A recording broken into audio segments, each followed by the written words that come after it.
नमस्कार। क्रिकेट में अक्सर ये माना जाता है कि अगर आपने बोर्ड पर एक बड़ा स्कोर लगा दिया तो जीत पक्की है। लेकिन सोचिए, क्या हो अगर कोई टीम 221 रन बनाए और फिर भी हार जाए?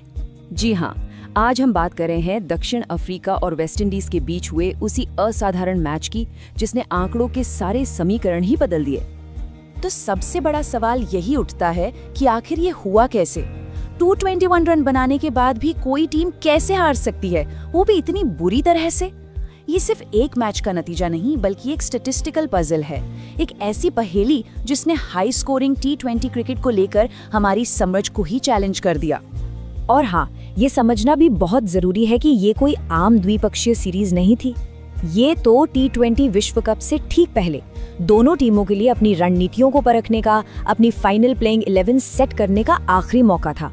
मतलब यहाँ हर गेंद, हर ओवर एक तरह से नॉकआउट मैच जितना ही जरूरी था। तो चलिए सबसे पहले उस विशाल स्कोर की कहानी को समझते हैं। 221 रन आखिर बने कैसे और क्यों ये स्कोर जीत के लिए काफी नहीं था? आइए वेस्टइंडीज की पारी का एक छोटा सा विश्लेषण करते हैं। शुरुआत में वेस्टइंडीज थोड़ा लड़खड़ाया, जल्दी विकेट गिर गया और टीम मुश्किल में लग रही थी। लेकिन फिर क्रीज पर आई शिमरॉन हेटमायर और उन्होंने आते ही जवाबी हमला शुरू कर दिया। ये सिर्फ पारी को संभालना नहीं था, ये तो साउथ अफ्रीकी गेंदबाजों पर सीधा काउंटर अटैक था। जरा स्ट्राइक रेट देखिए, 178.57, और ये सिर्फ अंधाधुंध हिटिंग नहीं थी। हेटमायर ने बहुत स्मार्ट क्रिकेट खेली, मैदान का पूरा इस्तेमाल किया, गैप्स ढूंढे और गेंदबाजों की पेस को उन्हीं के खिलाफ इस्तेमाल किया। इसी पारी ने वेस्टइंडीज के लिए उस बड़े स्कोर की नींव रखी। एक तरफ जहां चौको छक्कों की बारिश हो रही थी, वहीं एक गेंदबाज था जिसने इस तूफान पर लगाम लगा दी। जी हाँ, केशव महाराज। उनका स्पेल सच कहूं तो उस पूरी पारी में साउथ अफ्रीका के लिए कंट्रोल का इकलौता पल था। साउथ अफ्रीका को लगा चलो अब हमने मैच में अच्छी वापसी कर ली है, लेकिन बस तभी शेरफिन रदरफोर्ड क्रीज पर आए और उन्होंने आते ही खेल का मोमेंटम फिर से पलट दिया। ये सिर्फ कुछ बड़े हिट नहीं थे, ये एक सोची समझी रणनीति थी। स्ट्राइक रेट देखिए, 237.50। रदरफोर्ड की इस धमाकेदार पारी ने डेथ ओवर्स में साउथ अफ्रीकी गेंदबाजी की कमजोरियों को बिल्कुल बेनकाब कर दिया। उनकी इस विस्फोटक पारी की वजह से ही वेस्टइंडीज 221 के उस पहाड़ जैसे स्कोर तक पहुंच पाया। तो चलिए अब आते हैं उस अविश्वसनीय चेस पर। 222 का टारगेट T20 में आसान तो बिल्कुल नहीं होता, लेकिन साउथ अफ्रीका ने तो जैसे इसे बच्चों का खेल बना दिया।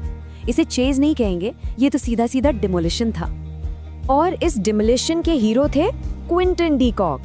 पहले मैच में आराम करने के बाद जब वो वापस आए तो उन्होंने एक ऐसी पारी खेली जिससे लोग सालों तक याद रखेंगे। ये सिर्फ बल्लेबाजी नहीं थी, ये T20 बैटिंग की एक मास्टर क्लास थी। ये आंकड़े खुद पूरी कहानी बयां कर रहे हैं। सिर्फ 43 गेंदों में शतक। इस पारी ने न केवल उनके अपने ही रिकॉर्ड की बराबरी की, बल्कि वेस्टइंडीज के गेंदबाजों का मनोबल पूरी तरह से तोड़कर रख दिया। मतलब शुद्ध प्रतिभा का एक जबरदस्त प्रदर्शन। और इसमें सबसे दिलचस्प बात पता है क्या है? मैच के बाद उन्होंने बताया कि ये पारी उन्होंने एक उधार के बल्ले से खेली थी, डेवॉल्ट ब्रेविस का बल्ला। सोच सकते हैं, ये दिखाता है कि डी कॉक किस कैलिबर के खिलाड़ी हैं। बात बल्ले की नहीं, बात मानसिकता और कौशल की है। चलिए अब सीरीज आगे बढ़ती है और पहुंचती है जोहानसबर्ग के बॉन्डरा स्टेडियम में, जिसे द बुलिंग भी कहते हैं। यहाँ के हालात बिल्कुल अलग हैं और ये एक नए रोचक मुकाबले के लिए मंच तैयार करते हैं। इसके पीछे साधारण भौतिकी है। ज्यादा ऊंचाई मतलब हवा पतली, हवा पतली मतलब गेंद पर खिंचाव कम, और इसका नतीजा गेंद हवा में ज्यादा तेजी से और ज्यादा दूर तक जाती है। इसी वजह से वॉन्डरर्स को बल्लेबाजों का स्वर्ग और गेंदबाजों का कब्रिस्तान कहा जाता है। और इस मैच में एक और एलिमेंट जुड़ जाता है, ये पिंक डे मैच है। इस खास दिन पर साउथ अफ्रीका का रिकॉर्ड अविश्वसनीय रहा है, तो वेस्टइंडीज पर एक अतिरिक्त मनोवैज्ञानिक दबाव तो जरूर होगा। और हाँ, मौसम को भी नहीं भूल सकते। बारिश की संभावना है, जिसका मतलब है कि टॉस और भी ज्यादा महत्वपूर्ण हो जाता है, क्योंकि अगर मैच छोटा हुआ तो वेस्टइंडीज के पावर हिटर्स के लिए ये फायदेमंद हो सकता है और खेल का पूरा समीकरण बदल सकता है। तो आंकड़ों के आधार पर 3 मुख्य परिदृश्य निकल कर आते हैं। पहला, अगर साउथ अफ्रीका टॉस जीतकर पहले गेंदबाजी करता है तो वो स्पष्ट रूप से पसंदीदा है।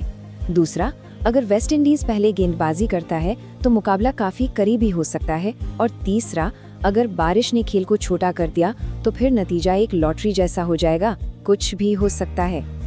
तो ये मैच सिर्फ एक सीरीज के नतीजे से कहीं बढ़कर है। ये विश्व कप से ठीक पहले पूरी दुनिया को एक संदेश देने का मौका है। क्या इस अंतिम मुकाबले से कोई आने वाला चैंपियन सामने आएगा, या फिर एक ऐसी टीम की कमियां दिखेंगी जो अभी विश्व मंच के लिए शायद तैयार नहीं है? ये एक बड़ा ही दिलचस्प सवाल है जिसका जवाब हमें जल्द ही मिलने वाला है।